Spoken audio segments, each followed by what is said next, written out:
dari riba kredit HP ke temennya yang harganya itu 2 juta menjadi 3 juta karena kredit ya teman-teman ya.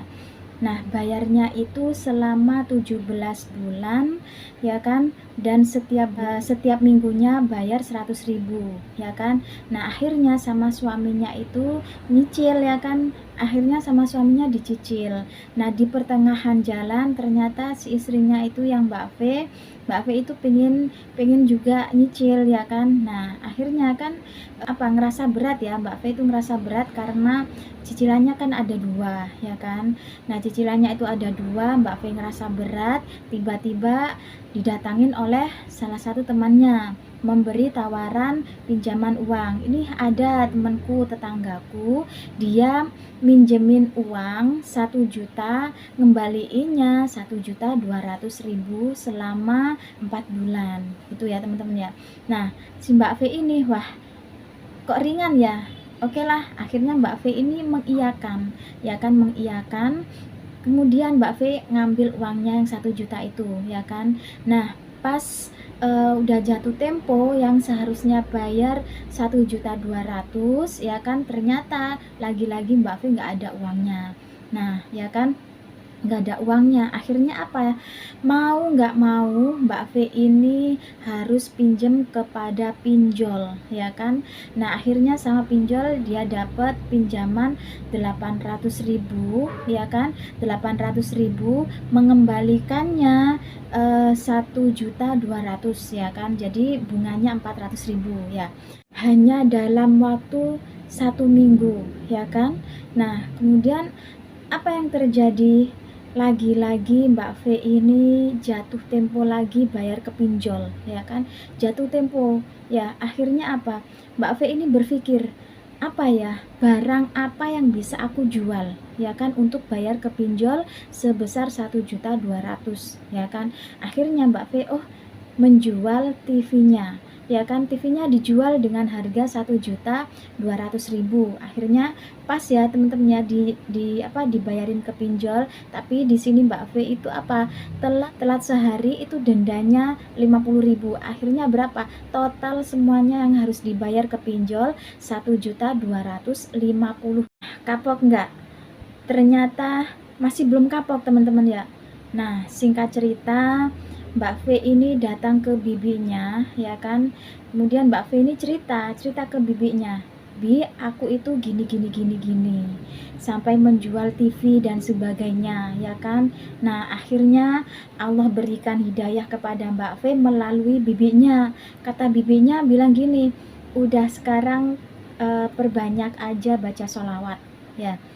Baca sholawat aja, shallallahu ala Muhammad, shallallahu ala Muhammad, shallallahu ala Muhammad." Nah, baca sebanyak-banyaknya, jangan berhenti-berhenti, kata bibinya kayak gitu.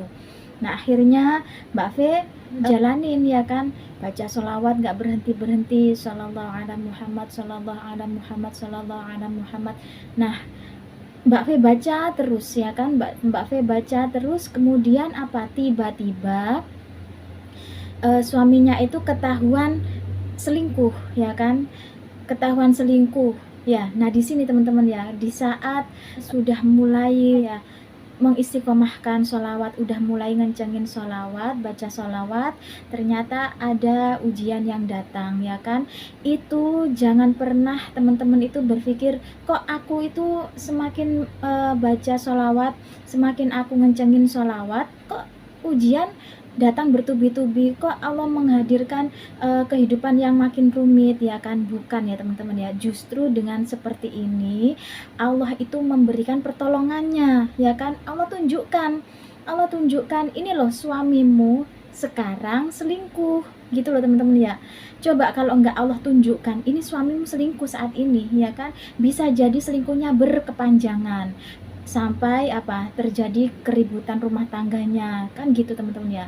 Akhirnya Allah tunjukkan, Allah berikan pertolongannya dengan menunjukkan ini suamimu selingkuh saat ini. Nah kan kayak gitu. Jadi Allah itu memberikan pertolongannya kepada kita, enggak harus dengan sesuatu yang menyenangkan, enggak harus dengan sesuatu yang bahagia, tiba-tiba dapat kabar bahagia, itu enggak.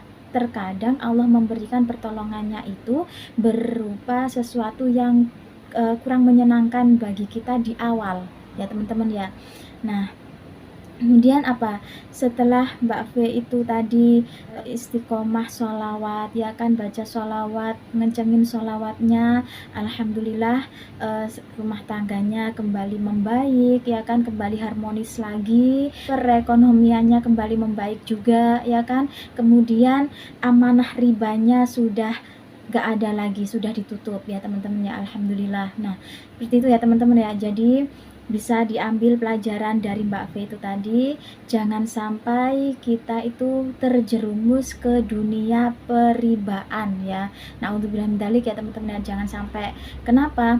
Karena memang riba itu memang dilarang ya kan, dilarang oleh agama, Allah juga melarang.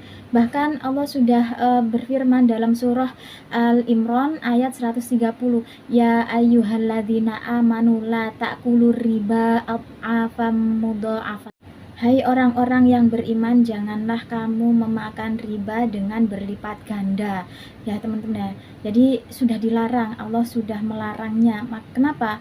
Karena memang riba itu berbahaya dan bisa menjadikan apa, awal dari kehancuran ya kan, awal dari kehancuran perekonomiannya, hancurnya rumah tangga juga seperti itu kan ya, awal dari kehancuran. Riba itu bukan menjadikan solusi yang baik, tapi malah menjadikan apa, awal dari kehancuran segalanya teman-teman ya. Bagi teman-teman yang mungkin saat ini sudah terlanjur masuk ke dunia peribaan ya, segera bertaubat ya, segera bertaubat, kencengin sholawatnya, baca, perbanyakin sholawatnya. Semoga dengan barokah sholawat yang teman-teman baca, Allah segera melunaskan semuanya riba-ribanya teman-teman ya kan, dan Allah memberikan rezeki yang lebih baik, halalan thayyibah, rezeki yang barokah dan baik ya teman-teman ya. Oke, semangat, semoga bermanfaat.